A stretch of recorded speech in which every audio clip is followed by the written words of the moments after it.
So guys, share ko lang sa inyo yung setup ko dito sa Triton 2024. So ito yung Athlete, isahan natin guys sa mga pangilalim. So yung suspension ko at shock is XGS by TJM. Then yung ADA lift ko is TJM din. Okay, hindi lang kita pero naka TJM din ako na ADA lift. So yung sa mugs ko guys, dati yung naka TO3, tapos ang mugs ko is Black Rhino. So pinalitan ko kasi dumudulas eh. Hindi ko naman din naisip na malululong ako sa mga off-road or light trails. So sa experience ko, dumudulas yung TO3. So nagpalit na ako ng mud tires. So ang gamit ko ngayon na mugs is Dirty Life. Bali naka-beadlock yan. Then yung gulong ko is from Radar, Renegade X. So mud tires na yan. So ang sukat nito guys is 295. Pero pag tinapat mo siya sa ibang gulong, halos kasing laki niya yung mga 35. Then itong rock slide ko is TJM din. Then yung aking UVP ay TJM din.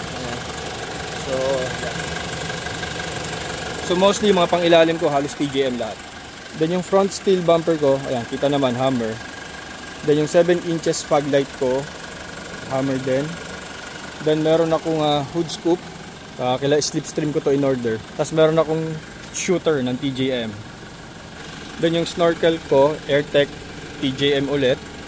TJM, baka naman kahit man lang sombrero o t-shirt dyan, puro TJM to. Then yung front rack ko, ARB. Tapos yung dito sa likod ko na rack, isa SR yan. Then ito yung ARB Esperance V2, yung aking RTT. Tapos ito, water reserve, 26 liters. So minsan kinaagahan ko ng 40 PSI yan para panlinis na ng mga tent o yung mga putik na ayaw matanggal. So at least bago ko iuwi, malinis na. Then yung canopy ko is Supra, kasi ito yung T-step natin. Then meron din ako sa likod guys yung Hammer na tow hitch. So pina-customize ko na to. Kung mapapansin nyo, 3 na yung butas. Para kaya ko magkarga kahit mga 300 kilos na motor. Then yung owning is Mammoth. Yan, syempre from Overland Kings yan. Built-in yung ilaw niyan guys, 270 owning. So kinumpleto ko yung accessories niyan. May kasama rin yan ng mga walling or annex. Meron din ako niyan. Hindi ko na lang kinabit kasi hindi naman maulan. Yan nga pala guys, meron din akong annex nitong ARB B2. So bihira ko lang magamit yun. Talagang pagka kaming dalawa lang ni Mrs. tas Overland o malayuan at least konti dala namin, doon ko lang siya nagagamit. Then dito sa loob ng canopy, meron tayong Kings na slide drawer. Haba niyan guys. Ayan o. Lagpas. So very useful din to. So nag-install nito guys is si Overland King.